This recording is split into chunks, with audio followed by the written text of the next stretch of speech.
Hello, and welcome to another edition of the Black Techies podcast brought to you by HBCU Digital Network. I am your host, Herbert Seward.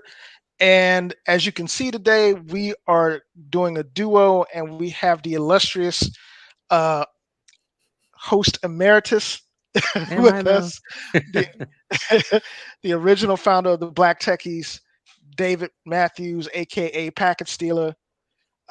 First, welcome back. It's been a minute since you've been on the podcast Yeah, in the it's host been a. capacity. I know, I right? mean, It's that's how that. I've had a lot of family time every weekend, so I never really had a chance. But I asked my wife, "Can I be on the podcast?" And she was like, "All right." So I Yeah. got the wife's permission. Yeah. So for those of you guys out there watching, the last couple of shows we've been doing, we've been using a different intro into our show, and that intro is advertising um, a book project that myself and Dave were also a part of. The first edition of the book, the HBCU Experience Band Alumni Edition. Um, Now, this second edition has some pretty heavy hitters on it. For those of you guys that are familiar with the band world and familiar with the culture, the first edition was literally an Amazon bestseller, and this one looks like it's going to exceed that. So, for those of you guys out there that follow the culture, that follow HBCU marching bands, the whole nine, do not hesitate to pick up the book. The authors, I think there are maybe five or six more authors than there were in the first edition. Um, and they all have some really amazing stories. So if you're out there in those Amazon streets online and you're looking to pick up something to read, check out the second edition of the HBCU Experience, HBCU Band Edition, second edition. Um, you know, just mad props out to to the second batch of authors that are part of this project. And yeah, man, we're looking forward to seeing those stories. Yeah, yeah, Now, definitely. It was great right doing the first one. I mean, that's the first time I had ever contributed to a book like that. So it was kind of cool to see, to not only share my own story, but to kind of see everyone else's stories and just read about them. yeah, and the fact that you get a contributing author, quotation Right. Right. around your name is a Add pretty that to my CV. yes, it's a pretty dope. It's a pretty dope thing. I know, speaking for myself, doing content creation um, and writing, for some other platforms, um, in the HBCU sports and culture space, that kind of raises an eyebrow sometimes. It's like, oh, you wrote on this? Like, yes, that was me. So, Right. those sorts of things are really, really cool. And, the fact that we got a second book coming out with a whole batch of new authors is really exciting to see. That being said, we are going to get into the meat of our show. And um, where should we start? Twitter. Twitter. Oh, of And our course, boy, because yeah, yeah, and go our ahead. boy Elon Musk is flaking out on this deal as predicted. Um, the shiny new thing for him is not shiny anymore, and he is planning to renege on the deal to buy Twitter. Um, but Twitter is not going to go quietly into the night upon this change, a reversal of a fortune for this deal, and they are going to be taking litigation to make sure that Elon forks up the cash and stays within within the legal confines of the deal that he made. So, Dave, what do you think about this, man? Because I know we're all of us are on the space. I use the space a lot these days. You know, to really market. We For us, we market the podcast. A lot of our digital partners are in the space. As just like everybody else. What do you get from that? So it's funny because like his original pitch was that like I'm going to improve the service. I'm going to make it more uh free speech, all of that and all those buzzwords that you see on the right. nowadays. And so it's and he sold like a bill of goods, right? And then now it's like maybe he doesn't want to follow through. I feel like he was trolling, just cause like it's only something a rich guy could do, right? Like only a rich person can be like, I'm going to buy Twitter for like billions of dollars, and then try to go back on it. Yeah, like you said, Twitter's not going to let him do it. They're going to fight it in a Delaware court, which from what I've heard from some people that it's not looking good for Elon. It's not looking good for it because I think Delaware is going like, nope. You said you was going to buy Twitter. You going to buy Twitter? What? Yeah, No, go ahead. and I mean, I think that's the big thing for me. That's kind of it's like, dude, come on, man. You're, you know, you're forking up 44 million bucks to buy this platform, and the excuse that he came up with to back out of the platform, there are too many spam accounts on the platform. It's like, come on, man. Which is I lame mean, if you because have a, yeah, Twitter literally gave him the database, showed him the database, the entire, and they were like, no, look, that we're bots aren't really that much of a problem, we have them in control. So I mean, and that wasn't part of the deal anyway, right? So the deal was either Twitter or Elon had to pay $1 billion if one of them backed out. So, but that, but his reasoning, so Twitter will only have to pay $1 billion if they backed out, and that will only be due to I forgot what their clause was, but it wasn't because of spam bots or anything like that. It was something very specific. So he doesn't really have a leg to stand on his accusations. So that's probably why he's going to lose, and he's going to have to end up buying Twitter, which and you can also see why this is from a business perspective. I mean, doing things for the good of the shareholders and creating value for the shareholders. That's the main reason why Twitter is doing this, because if he does this, the shareholders are going to be very rich. So yeah, they're trying to go through with this deal. Um, so I don't know. I mean, yeah. And the fact that he's kind of flaking on this deal, predictably has had a negative impact on Twitter stock. Twitter stock has dropped immensely. I think it's like, you know like I mean, I know we looked at, I think it's like 5, 6, $7 a stock, um as opposed to where he was going to buy it at, which was substantially higher. And it right. was just like, that, just doing stuff like that is damaging to the brand. And not the fact that people aren't going to invest in Twitter. That ain't it. Twitter is big enough it's a pretty big enough platform right now that it's pretty much self-sustaining. But it's just the stock damage that's going along with it. It's a really stupid thing to see. And it That and the is. employees. I mean, imagine being an employee right now. Like your company is going through this turmoil, and you're wondering, how is this going to affect my job? How is this going to affect like my well-being, my living situation? Like, I don't like, is this gonna, like, what is going to be the fallout of this? And I can definitely see a lot of Twitter folks being a little antsy right now. Yeah, yeah. And you know and I think, like I said, this is also there's also a bit of a tie-in to that, from people that were really looking forward to um seeing a certain orange-haired former president being back on the platform, because that, you know people talk about that stuff. um I mean, to be quite honest with you, the day that that dude got banned from the platform was was comic. It was comic relief of epic proportions. And the fact that the people that were looking to Elon Musk to somehow miraculously resurrect the orange specter of Mango Mussolini on the platform was even funnier. It's just, it's those sorts of things that kind of tie into you know a lot of the angst that people were experiencing behind him possibly buying the platform, and him kind of changing the rules, so to speak. You know what I'm saying? I mean, Yeah, anybody that's ever been on Twitter knows that Twitter can be a really hairy place on some in talking about specific topics.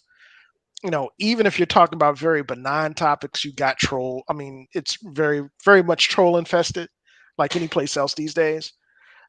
But I think you know the most disingenuous thing about um, seeing how Musk has kind of acted around purchasing the platform, and then parroting things about free speech about the platform, and then turning around and just using a really lame reason to back out of the deal says a lot.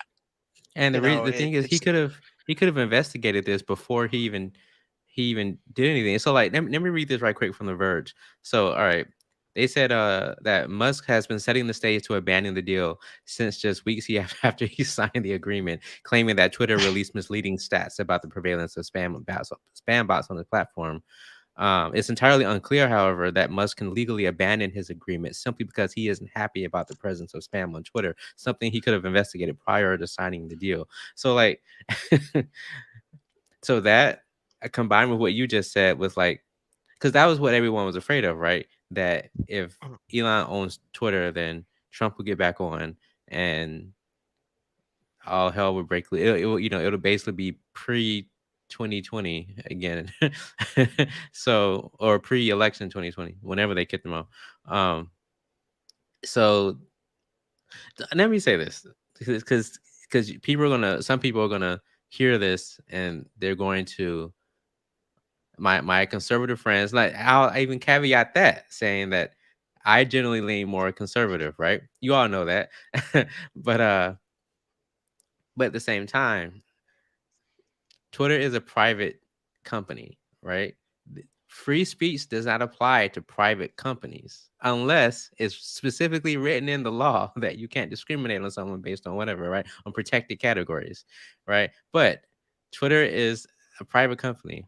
And if they want to ban you based on their rules, it, that's their platform, right? The First Amendment only applies to the government, not private company.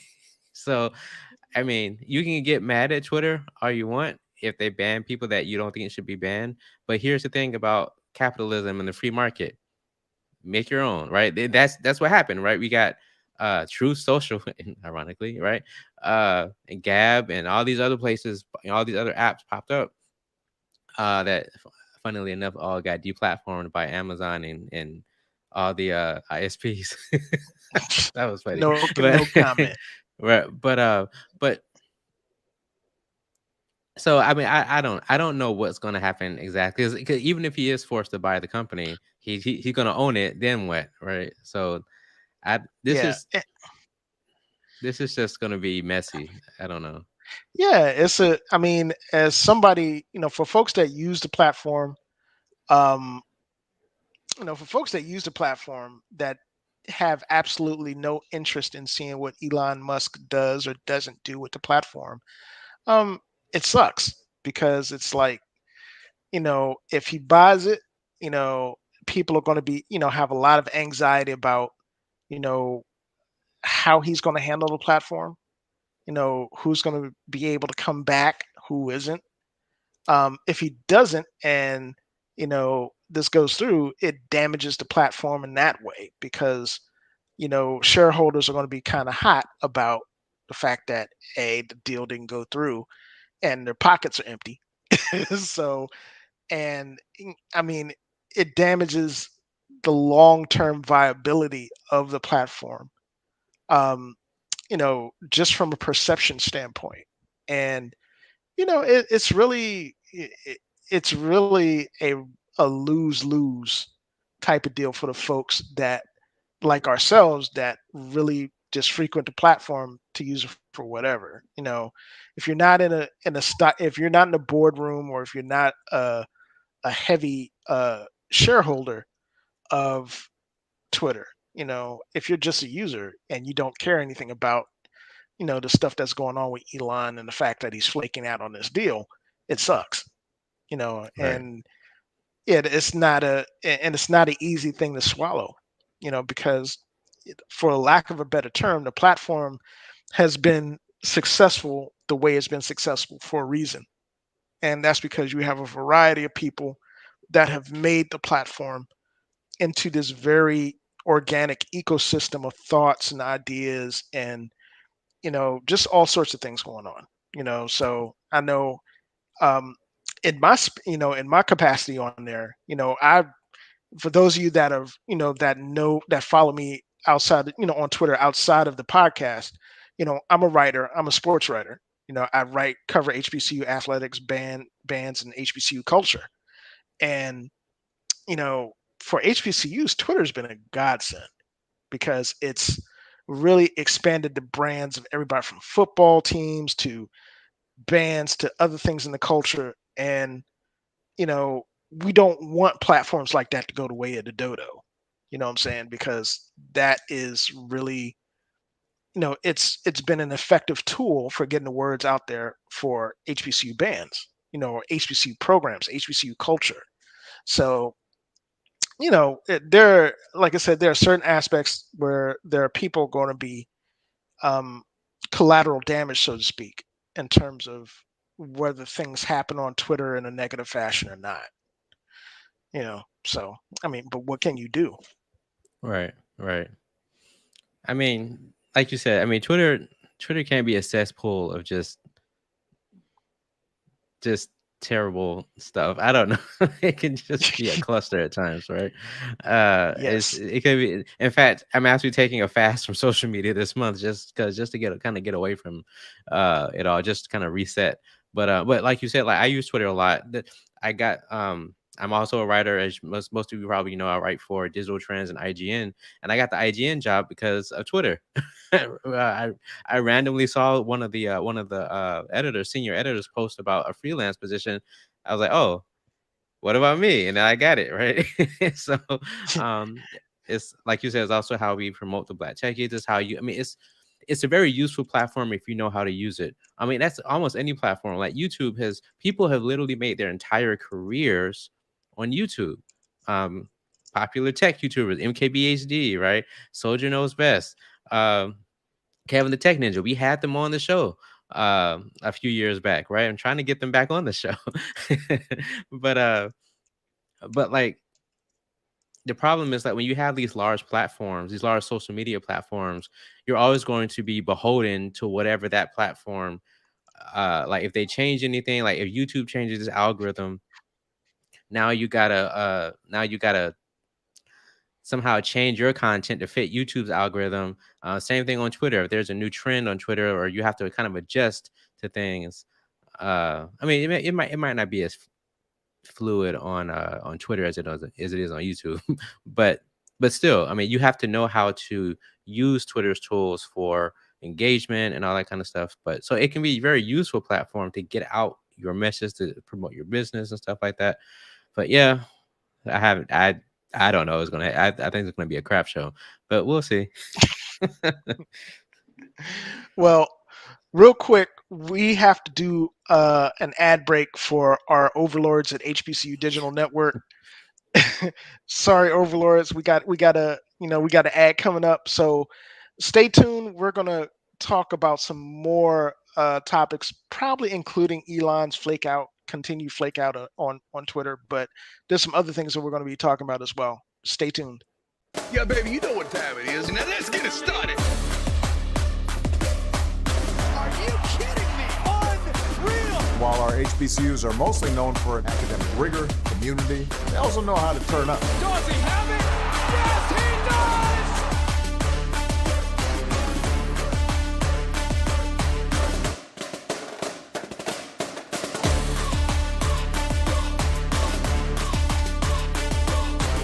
And that might be the knockout punch.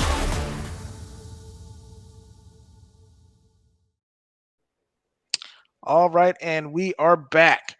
Now, full disclosure, those of us that are part of the Black Techies, all of us got together, I think a couple of months ago, um, offline while we're having one of our planning sessions, and the topic of the Steam Deck, came up, and of course everybody was like, "Man, we're pretty excited about the Steam Deck. Have you put in your reservation for the Steam Deck?" Yes, I put in my reservation for the Steam Deck. Now, Steam Decks are starting to be delivered. you know, well, to some people, depending on the quarter that you signed up in. And the reviews have been kind of all over the spectrum. Some people have really, really enjoyed the fact that the Stream Deck has given them the flexibility to really download games and to just take their AAA libraries and stuff on the fly. Other folks ain't sold. And as somebody that has a reservation that still hasn't gotten there yet, that isn't even in position to give my own personal evaluation, hands-on evaluation of Stream Deck. Um, it's kind of rough, sitting on the sidelines, seeing evaluations that are all over the place. Um, I know we had talked about the Stream Deck a couple of months ago on the podcast and how excited we were in terms of the change it represented to folks that are PC gamers and gamers on the go. And Dave, do you think that there's still that type of excitement around the platform and around platforms like it? So funny you used to say that. I literally wrote a whole article on digital trends about this. No, and I recorded a just processing episode, or I think I renamed this for Black and Techie. Uh, so you can, if you're subscribed, you can go back and look and listen to that. But basically, I wrote how it's changing.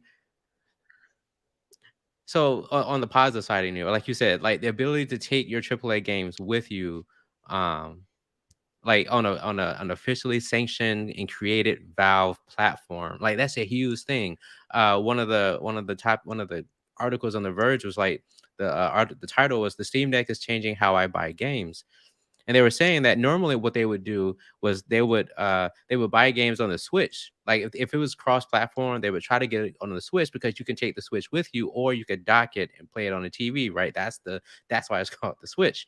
But like the Switch is a great platform, but it's not that powerful. The Steam Deck on the other hand is more powerful, more power hungry, and it has worse battery life. But it's more powerful, and you can generally get a better experience on the Steam Deck than you can on the Switch. So they were saying that now they're starting to buy games on the Steam Deck just simply because like you could being able, it's not as convenient as the Switch. Like for example, docking it, you can connect the Steam Deck to a monitor or a TV and connect a keyboard and mouse and use it like a regular PC, but it's not as easy.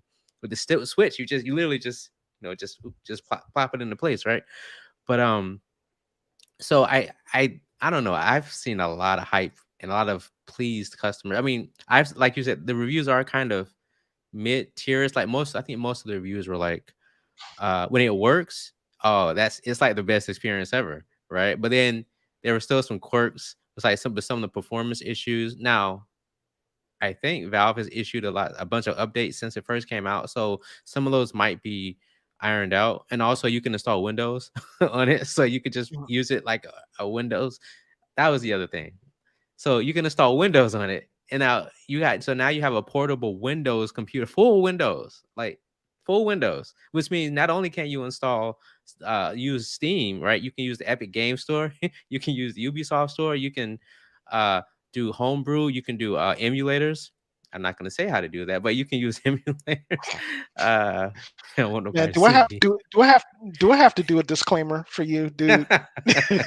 You're the so lone guy so that I wouldn't expect for me to have to do a disclaimer for. See, now Well, I have to do a technically, disclaimer. emulators aren't illegal. It's the ROMs that you can get that can put you in hot water if you don't get them from legit sources. But emulators are perfectly legal. Um, but in fact, I saw a Linus Tech Tip video where they they emulated the Switch on the Steam Deck. Ha! See, but they did it through legal means. Like everything they did was legal, right? But like they were using their actual games, not like downloaded ROMs, whatever. But yeah, so I think I like the Steam Deck. I don't think I can justify it at the moment, buying one at the moment, but I like it. I think it represents I won't say the future of PC gaming, but like I read a post where someone said like the Steam Deck was their first PC or their first gaming PC, right? Imagine if instead of building $1,000 gaming PC or buying one, you just bought a Steam Deck for 300 bucks or however much it is, and like, and then it's all in one. You don't have to worry about all the other stuff that goes in the PC building, and you still get a full PC, right? And you can Yeah, take it with you. yeah, So and I I well, see a lot of upside. yeah, once you started talking about homebrews and jailbreaking systems, I had to create the banner for you. Yeah, So that's funny. so but yeah, I tend to agree with that. And I mean, there's so many really good competitors in the space. I mean, you've got the one X player, one S, that's terabyte. You also got the Nintendo Switch that, you mentioned. The Aya Neo is a really Neo, good, yeah. yeah, it's a really good competitor in the space. The GPD And win, I think. yeah, If you heard of that. exactly, GPD win. Um, and I think the big thing with a lot of these is particularly the ones that are able to run Windows and other platforms, is that you have the versatility to run multiple OSs on those platforms. So, particularly with the One X player and the Aya Neo, yeah, you can run Windows, but if got an enterprising dude that isn't really happy with Windows, you can load your own operating system on there. You can load Linux. You can load, you can load Arch Garuda on there. You can load a ton of things and still have a really good gaming experience. And I think the other thing that's really interesting about, Steam Deck and those other things that are, in the space, is that you don't necessarily have to load those things natively. You can share. I mean, with the way cloud infrastructure is now in terms of gaming, um, GeForce Now, Yep. I Shadow, totally forgot about the streaming stuff. Yep. yeah, Yep. yeah, Shadow, which is my personal fave. I'm not going to say I'm going to buy stock in the company, but I really enjoy the product. So, um, there's a lot of there are a lot of possibilities in terms of these platforms giving gamers a new level of flexibility in terms of just being able to take those experiences with them. Now, the the downside of it is that you got to have some scratch to buy some of these games, and you have to justify being able to buy it. Like you said, I'm not, I can't justify giving up five, six, $700 right now for a Steam Deck, you know, or for any of these platforms, because they're higher end platforms, and they are a substantial investment. And if something happens where the market gets turned on its head, and the portability factor for these things doesn't become novel anymore, then you've got expensive paperweight, and it's not cool to have an expensive paperweight. We've all been there, so um So it's I you mind think. if you mind if I correlate this to another thing? So Mhm. all right. So you know how obviously during COVID, right, people were getting used to be able to work from home or work from anywhere, right? So I wonder if the fact that people are enjoying the enjoying being able to move around and travel and be mobile is going to increase sales for stuff like the Steam Deck.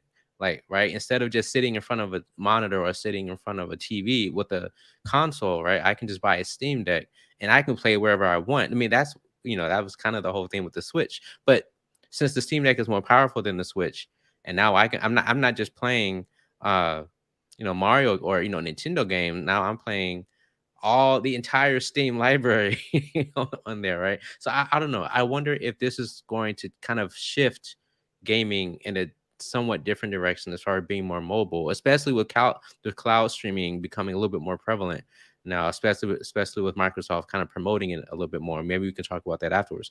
But I don't know. I just wonder if there's going to be a like an inflection point where people are going people are going to prize mobility over having a standalone console or a PC that just stands there and doesn't move. I don't know. I don't think, I mean, it might not happen, but I kind of see, especially after COVID, I just kind of see people really enjoying being able to move around and not just stay Yeah, in one spot to do something. I agree. But I think there's always going to be, how can I put this? I think there's always going to be a need for um, for a machine or a platform that you can just go and sit down to. Yeah, I mean, Simply there's always going to because be those that's, people, right? yeah, right. And I mean, and that goes beyond just work. That goes, I yeah, mean, I'm one particularly. of I those mean, people. yeah, exactly. I mean, even, in our setups where, you might have a laptop setup, like I know my space, I got an Apple, M1 setup behind me for work, as well as a Linux box and, what I'm broadcasting on now, which is a Windows laptop. And, I still look at myself, it's like, man, yeah, I need a small form factor platform or something, just so I don't, I'm not reliant on my my netbooks or my laptops all the time. So, those sorts of things are always going to be needed, particularly if, you know, you have older generation folks that are not really too keen on the mobility thing. The Right. mobility thing increases more with generational use. So, the more, the younger the generations go, or the newer the generations are, you know, flexibility and mobility, are going to be really attractive in terms of just being able to do normal things. Now, more specialized things, that's something else, and you know, that's how the appeal of certain companies that specialize in specialized ecosystems and platforms, like Apple, for example. Um, you know, you got your MacBooks and your MacBook Pros, but folks are buying the Studio, and Studio stationary, and the Studio is, I don't think I'm willing to give up my daughter Kindle for a Studio just yet.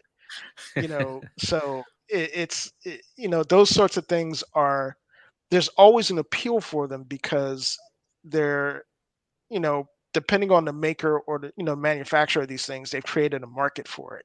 In Apple's case, you know, the ecosystem is unique. So it's not something that is going to go away regardless of whether you have a mobile platform or you have something that's more dedicated to specialized use.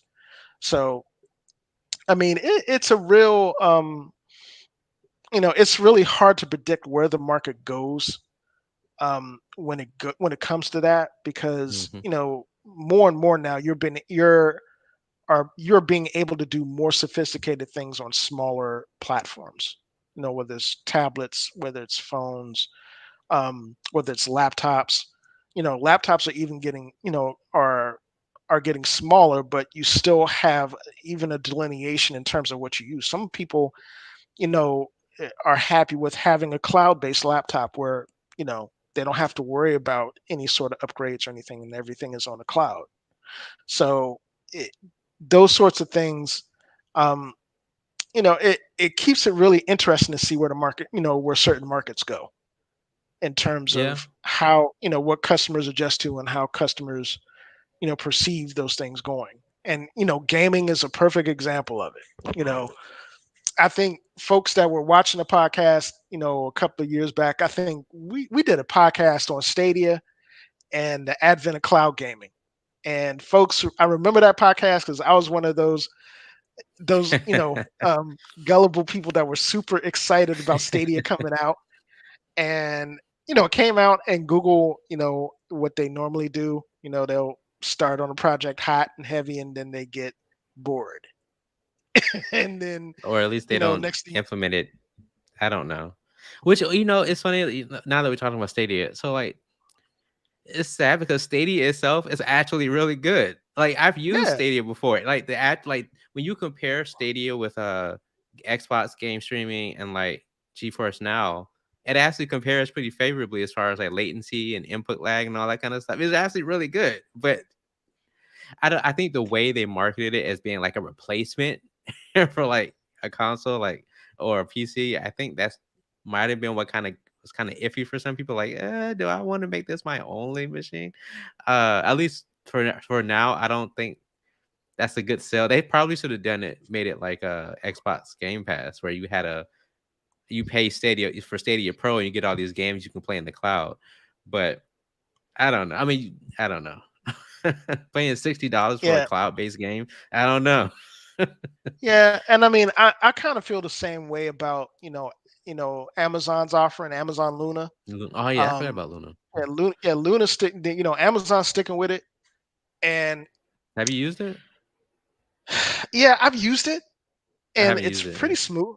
Yeah, I've used it. It's pretty smooth, but the caveat is that if you don't have the native hardware that comes with it, like the controller and stuff like that, like when I used it, I used my phone. Because you have an app that you can use a phone for controller, and that is an experience that I would not wish on my worst enemy in Right. terms of using it, I mean, because is it's is just is it like the Stadia remote where it connects? I think this because the Stadia remote connects to Wi-Fi and then it connects separately to the Stadia servers versus connecting to your computer or whatever you're using. yeah, it works the same way. So like if you have a Luna controller, it's the same premise. You connect the Hmm. controller to Wi-Fi, and it's separate from what you connecting with your Fire Stick. So, and that's the thing. It's like if you have a Fire Stick, Fire Cube, or any of that particular thing in terms of infrastructure, you can use it, and you can also use it on PC. So again, it's one of those things where, yeah, I mean, there's some potential, but the flip side of that is that certain AAA manufacturers have channels on there, like for example, Ubisoft has its own channel, and where you can get all their games, but the games are a grip, and it's like, Hmm. do I really want to pay for this? And only be able to play it, in the cloud, or what's the premise of doing that, as opposed to just going the traditional route through Steam, or going the traditional route with and digitally purchasing the game, for your computer. So, I think there's still a good deal of growth that could happen, in terms of cloud gaming. Like I said earlier, I think Shadow, I mean, for even though Shadow is kind of niche to a lot of people, Shadow gaming is, I mean, it's ridiculously good. If you're close to a data center, if you got really good internet connectivity, to me, that is one of the best services out there. Them and GeForce Now, and I mean, Yeah, it's just GeForce Now is really good. Like I actually pay for it. The yeah, only thing that doesn't work that well with GeForce Now, ironically, is Ubisoft. So you can connect your Ubisoft account and you can play your Ubisoft games from there. So I was playing the Division 2, just I was just seeing how was the experience, and it wasn't great. Like it was laggy, it kept stuttering and stuff. But like if you play Steam games, it's fine. Right? I was playing Cyberpunk and it was fine. So I'm gonna blame Ubisoft on that one. But yeah. I mean, it's definitely again, it's one of those things where depending on what you depending on what you want, my girlfriend is really funny. Depending on what you want, um, it's something that I mean, those experiences, whether you're playing on a Stadia or Shadow or any number of the cloud solutions in terms of gaming, um, it really depends on the gamer. Serious gamers, dieharders, or purists, as I like to call them, they are not going to really look kindly on things like Stadia, simply because it's like, well, I don't have a platform to play it on. Uh, you know, and same thing can be said for console heads. The console heads are like, yeah, it's not a console. I'm not going to touch it. well, So I mean, there is something to having like physical hardware to run the game on. You don't have to worry about internet latency. Maybe your internet sucks where you are, right? You don't want to depend on the internet to play games. I mean, so on some like you said, there's always going to be a market for those people who don't or maybe can't, right? We still have a lot of inequality when it comes to broadband access, right? Some people just can't. Like what you as good as Starlink is, maybe I'm not gonna try. I'm probably not gonna try to run Yeah, it. Right. I'm good on I'm Starlink, dude. right. I'm probably not gonna try to run cloud gaming on through a satellite network. Right. Even the 5G broadband networks that Verizon and T-Mobile are trying to roll out. Like that. Yeah, I'm sure you've seen the commercials. Right. They're trying to advertise. You can replace your your wired connection or whatever with a 5G connection. I'm like, no, I like my FiOS. I like my 1 gig yeah, FiOS. yeah.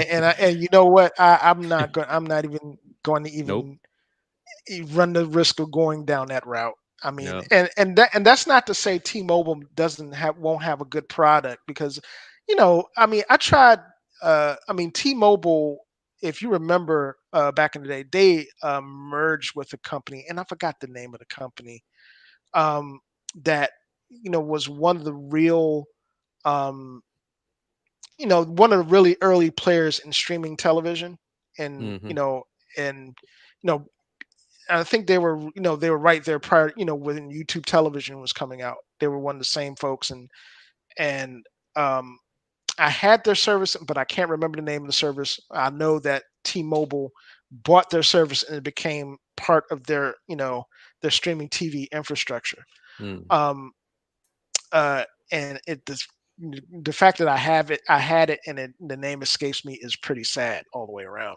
But I mean, it was a really, really, really good deal if you had, you know, the normal, if you had a good internet connection, um, and you were in a spot that got the coverage. You know what I'm Hmm. saying? So, it, and I mean that, that's kind of what it boils down to. With some of these streaming gaming services, um, it's one of those things where you I mean, it's a haves and have-nots type of deal now. If you're on the Eastern Seaboard, Western Seaboard, in the South, um, you know, you're right there by some of the fastest, internet connectivity in the world. So Yeah, you can especially pretty the much East do whatever. Coast. Yeah, data centers there are just, you can pretty much do anything. If you're in the Midwest, outside of some place like Chicago, even though Chicago's a pretty big hub, but if you're like in the Plain States or Midwest or Southwest, you're hurting, and it's Hmm. like and it's kind of rough because you don't, that says more about where our infrastructure is at in terms of that sort of connectivity more than any capability. So I mean, I think the market is always going to be affected by things like that until um, those things even out and normalize. So it's Um, funny you say that because that was the pitch that Verizon and T-Mobile made when they were like, we're going to roll out 5G broadband, right? They were like, well, like in fact, when they were bidding for the spectrum, the FCC said they could only get it if they were going to deploy it to like rural areas, right? So, the people who actually need fast broadband. And so, I mean, theoretically, if they build out more towers in those areas and roll out 5G, that could be a legitimate way for people to get fast broadband. I mean, it's not wired, but I mean, it's wireless is a lot easier to roll out than wired. I yeah, mean, imagine trying to roll out a bunch of fiber everywhere. So, yeah, and I think that's the appeal of the T-Mobile product in terms of um, bringing that level of connectivity in terms of 5G, um, broadband connectivity in the home. mhm. And I think if it's priced the right way, it could be really successful because it could be a cheaper alternative, to what you would normally get with, fiber solutions like Fios or Google Fiber, or a number of other competitors out there. Um, we are up against another break, and when we come back, we are going to talk about some of our shows, favorite things that are coming out. Some things really came to mind in terms of that. So yeah, we will be right back. Check out this ad for the HBCU Experience Band Edition. We'll be right back. The first ever HBCU Band Anthology, The HBCU Experience. The HBCU Band Alumni Edition is a collection of stories written by prominent HBCU band alumni throughout the world. HBCU band alumni who are doing great things in their careers, businesses, and communities nationally and internationally.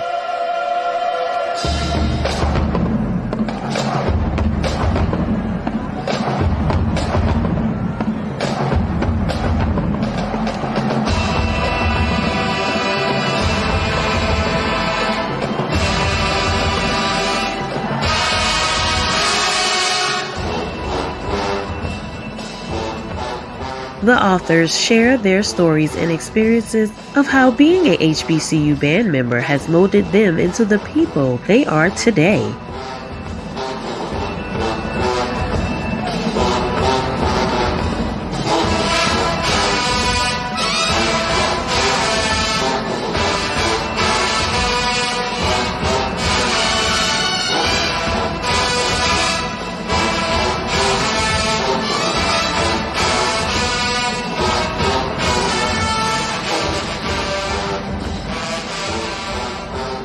Purchase your copy today and support the HBCU Experience, the HBCU Band Alumni Edition at Amazon.com. And we're back. Again, I can't stress enough how much fun it was for both myself and Dave to be a part of the initial HBCU Experience Band Edition project. Um, we really didn't know who was writing or who was on the project until, really, really late into the project. And when we found out it was some really cool, some of our colleagues and some other really cool folks, we were really, really excited about it. So it is imperative, that you guys support the second edition of this book. And like I said, it's coming out, and in our world, if you're familiar with, HBC Bandom, some of the folks that are on it are some heavy hitters, real heavy hitters, famous Hall of Fame directors, some Grammy award winning artists that are part of the book. Check it out. It's a really cool, it's a really good read. Um, and it is also available now on Amazon and your other platforms where you buy books. Shout out to Dr. Ashley Little, Dr. Christy Walker, aka the boss lady. um, yeah, they've been really instrumental in making the first two projects come together. So yeah, big shout out to those guys. Now that the plug is out of the way, shameless plug. We are, we're going to finish up the show with doing some other fun stuff, and essentially just talking about some of the shows we've been kind of digesting. You know, on this show, on this broadcast, on this podcast, we talk about a bunch of stuff in terms of shows. Today, I'm on my sci-fi kick, so I'm going to be talking about some of the sci-fi shows that I've been watching and some of the stuff that I'm looking forward to that's coming up. Um, you know, I'll leave House of the Dragon until last because that's coming up in August. And for those of you guys that were following Game of Thrones and stuff, when the series was out originally, um, the prequel to it, which is already in the books, was some pretty brutal stuff. So I'm looking forward to seeing what HBCU does with the book. How they handle the prequel. And like I said, there's been a lot of really good stuff on TV, on not television, but on cable. Um, whether it's Amazon, whether it's been Apple TV. I'm really impressed with what I've seen on there. For All Mankind's been my hook for the entire summer. That alternate history space race joint is pretty nice. Um, Dave, what are some of the things you've been watching? You've been checking out? So funny you used to say that. Just last night we saw Thor: Love and Thunder. uh, No spoilers, dude. I haven't seen it no, yet. no, I know. I don't worry. I will not No spoil it. spoilers. I'll be seeing it tomorrow, man. I had thrust kicked somebody with a spoiler, dude. No, well, really, someone already spoiled something. No, no, no. I'm Oh, just that's how I treat people oh, that spoil. Yeah, oh. and Okay, I was about to say. I've been accused of it before, and I understand now because it's like, yeah, stop spoiling the flick. I'm getting ready to go see it. when people have no chill though, like it'll come out and then like the day after people was like just talking about it. I'm like, look, can you wait until like we wait past the weekend at least? So- no, so I'll say I liked it better than Thor Ragnarok personally. I like Thor Ragnarok, but I think some of the tendency of like so if you saw Thor Ragnarok, it had Taika Waititi's brand of humor and stuff like that, right? It was a lot more humor in that one than the original Thor and the Dark World. Some people don't like that. Like my wife, for example, she actually likes the tone, the serious tone of like the original two movies. So some people don't necessarily like Taika Waititi's humor because a lot of times, like it'll be like a serious scene, right? But then like um it'll be interrupted with like a joke or something, and it's like it just feels off. But I don't know. I feel like there's still a lot of humor because it's Taika Waititi, right? It's still a lot of humor in Love and Thunder, but I thought they did it better personally. So I think it was maybe a better movie overall. And it had a good bit of like touching moments. It's called Love for a reason. So like there were, Oh especially God. towards the end, there was some few touching. I was like, oh, you almost get me, but I thought it was done very well. The acting, Christian Bale as Gore the God Butcher. This Yeah, I'm dude, looking this forward to seeing. I'm looking forward to he's seeing that. he is Um, definitely one of the better Marvel villains in my opinion. Uh, but yeah, now I I would I recommend it. I'll tell you a Marvel film that was a little bit disappointed in, and you know where I'm about to go. And that's the. I mean, I won't say it was bad, but the Doctor Strange sequel, Multiverse of Madness, Oh, was yeah, if you I didn't like it as much as I wanted to. yeah, if you're, I mean, it wasn't bad, but you had to really, really, really be up on the comic in order to get a lot of stuff that was talked about into it. You know, um, I mean, I think the most, I think the funniest thing about it was their portrayal of the Illuminati and the way they went out. It was just like the wackest version of the thing compared to the comic. You know, it was just, I mean, it was comical, and I understand what they were trying to do with it. Um, but at the same time, if you're, like I said, if you're a casual Marvel fan, and you're just, really catching up on the movies, you really couldn't, eh, get the continuity of the movie. If you get what I'm saying, you know, you had to know, some of the ins and outs of the Doctor Strange characters, some of the relationships between Strange, and the WandaVision. Scarlet Witch, WandaVision, and I mean, they could have did a better job. And I'm not going to blame Marvel because everything they put out can't be a banger. They're allowed to slip up one time here and there. And I'm not. Um, if this was an animated movie or something like that, I'd probably be a little bit more critical. Um, same thing with DC. DC's the same way. We know they do live flicks, and we expect them to be kind of subpar. But when they do animated movies, the animated movies are, Yeah, yeah, they're head top and tier. shoulders above everything, top tier. So, but yeah, I mean, as far as some of the other things I've been watching, for All Mankind, I really, really, really dig that show. That's on And Apple TV, you right? know, it's on Apple TV. And for those folks that aren't familiar with it, For All Mankind is an alternative history look at the space race. And the first couple of seasons, um, the first couple of seasons focus on the Cold War, between Russia and America. And in this, in this timeline, the Russians beat America to the moon. You know, um, and it's really, really cool stuff. This third season has really focused on, the race for Mars, and it's focused on, those same Cold War rivalries going on in a private entity that's entered into the race. It's a really, really smart take on, the sci-fi genre in terms of looking at how history could have gone, as opposed to how it did.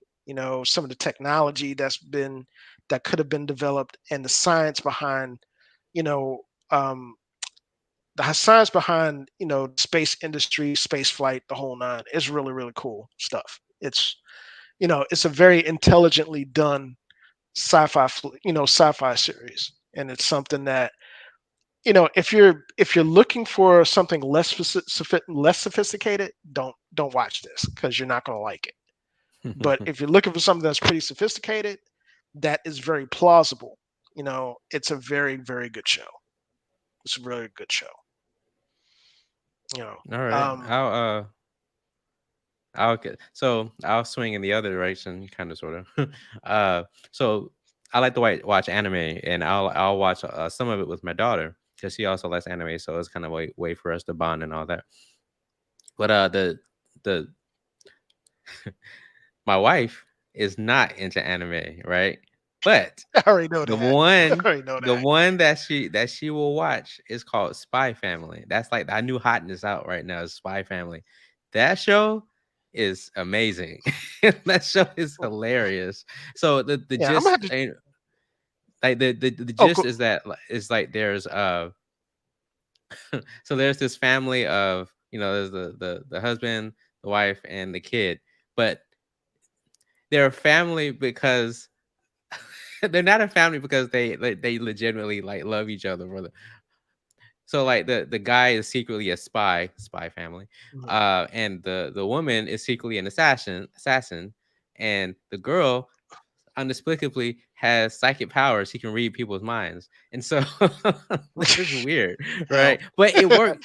But like they all have their different reasons for wanting to be a family.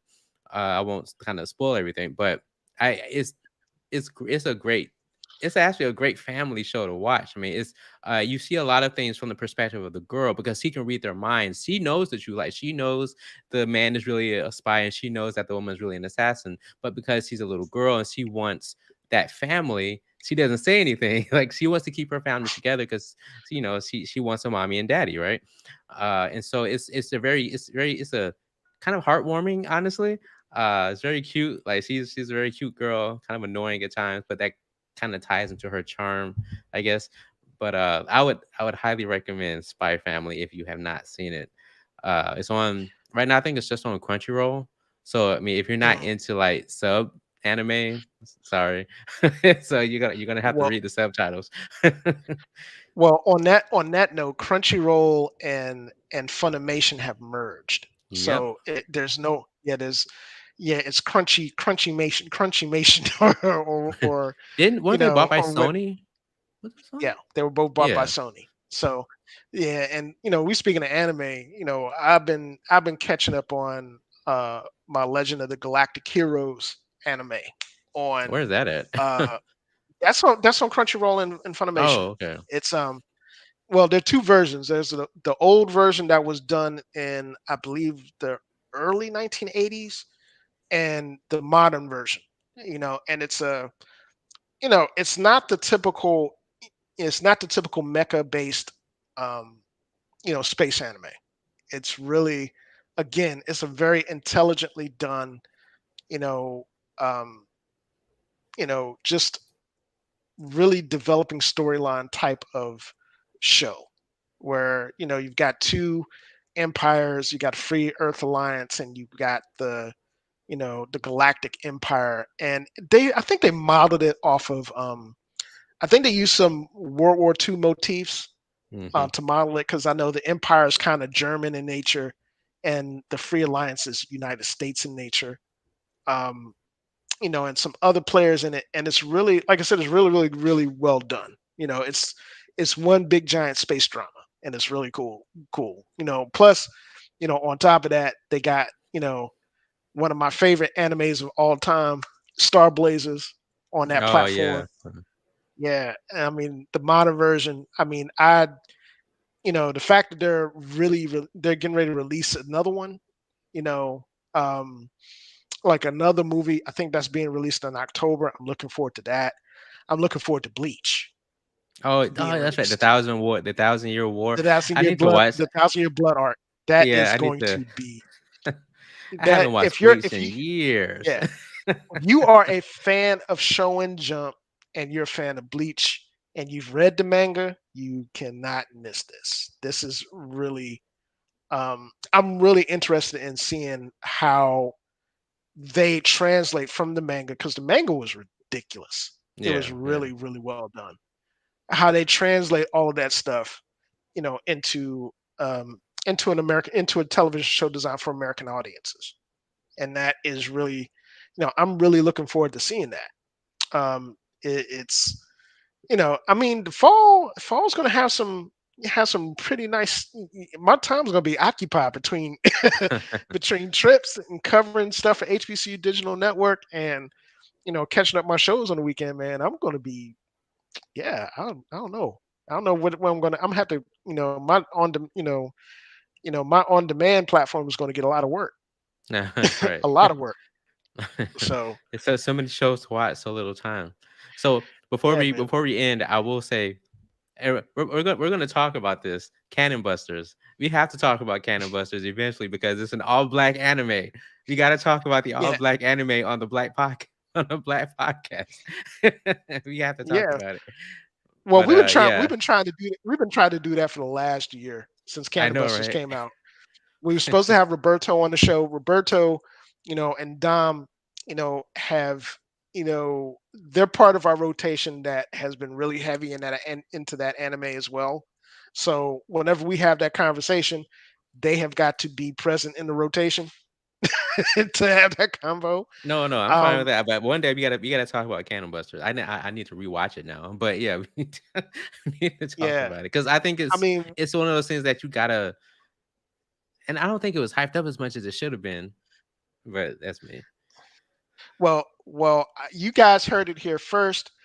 Don't be surprised if you see an all anime episode of the Black Techies podcast I'm shocked we haven't coming had up. one already, honestly. Yes, But yeah. yes, yeah, because we've been talking about having one and we haven't had one. So yeah, don't be surprised if you see that come up on the descriptions in one of our future podcasts. Um, all of us that are part of the podcast, part of rotation, are pretty heavy in anime. So that will be probably the next. Um, I won't say non-tech episode because I'm, the last couple of episodes have been really non-tech, particularly this last episode. For our producers, for HBCU Digital Network, the f bombs that were dropped on the previous podcast are not the normal fare in terms of our family friendly format. So we will always put out a disclaimer prior to the show, prior if we have another show like that where you know some norms are going to be crossed. So for parents and viewers with weak constitutions, you won't have to worry about that anymore. You'll always have a disclaimer put out. Um, but I think that's the end of our show for today. And again, I wanted to really extend a big thank you for, everybody that's been following the podcast. We've been, me and Dave have been doing this thing for what now, going on 3.5, 4, almost 4 years now. Something like that, yeah. Yeah. When Dave approached me about, doing the podcast and I was really super excited about doing it. And it's really grown.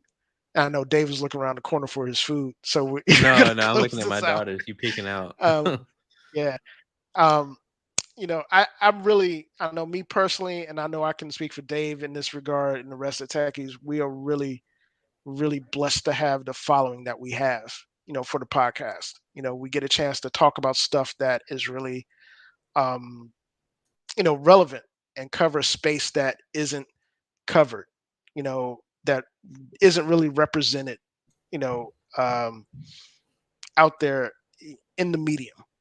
And the fact that, Dave and the rest of um, our other rotation mates have been doing the thing, and we've gathered the following that we have the last couple of years has really been amazing. And thank you guys. For those folks that want to support the Black Techies, join our Discord. And Patreon. Join Join our Patreon. Please, we need cash for sponsors. Join our, join our Patreon.